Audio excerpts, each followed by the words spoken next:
Hello friends, আমি আবার এসে গেছি পেটুক বাঙালির পেজ থেকে তোমাদের সাথে আজকে একটা দারুণ রেসিপি শেয়ার করতে। এখন যেহেতু শীতকাল, তাই শীতকালে গাজরের হালুয়াটা কিন্তু ঘরে ঘরে হওয়া ম্যান্ডেটারি। তো চলো আজকে তোমাদেরকে আমি গাজরের হালুয়া একদম খুব সিম্পল প্রসেসে করে দেখাচ্ছি।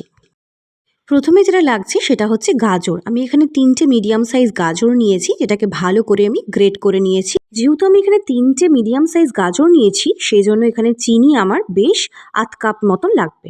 আর আমি এখানে নিয়ে নিয়েছি ঘিটা কিন্তু বেশ পরিমাণ মতনই লাগবে। এখন আমি কড়াইতে দিয়ে দিলাম ঘির সাথে সাথে আমি একটুখানি রিফাইন্ড অয়েলও অ্যাড করেছি। ঘি আমার গলে গিয়েছে, এখন আমি কড়াইতে দিয়ে দেবো গাজর। দিয়ে আমি এটাকে এখন ভালো করে একটু ফ্রাই করে নেব।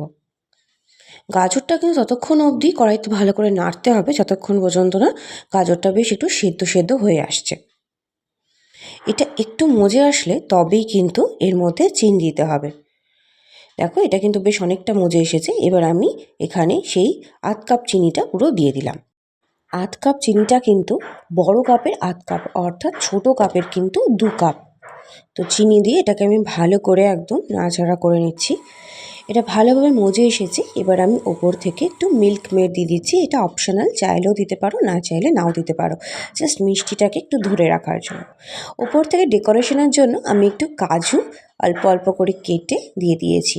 চাইলে তোমরা এর মধ্যে কিশমিশও অ্যাড করতে পারো, আরও অনেক কিছু অ্যাড করতে পারো, দুধের মধ্যে কেশর দিতে পারো। আমি জাস্ট একদম সিম্পল বাড়িতে যা ছিল তাই দিয়েই একদম ঝটপট প্রসেসে তোমাদেরকে আজকে গাজরের হালুয়া করে দেখালাম। তাহলে অবশ্যই কিন্তু কমেন্ট করে জানাতে ভুলো না আজকে আমার এই গাজরের হালুয়া কেমন লাগলো। আর হ্যাঁ, সবার আগে নোটিফিকেশন পাওয়ার জন্য কিন্তু বেল বাটনটা প্রেস করে দিও। সাবস্ক্রাইব করতে ভুলো না। ভালো লাগলে আমার ভিডিও শেয়ার করে দিও আর কমেন্ট করে দিও। দেখা হবে আবার এক নতুন ভিডিও নিয়ে। ততক্ষণের জন্য সুস্থ থেকো, ভালো থেকো, বাই বাই।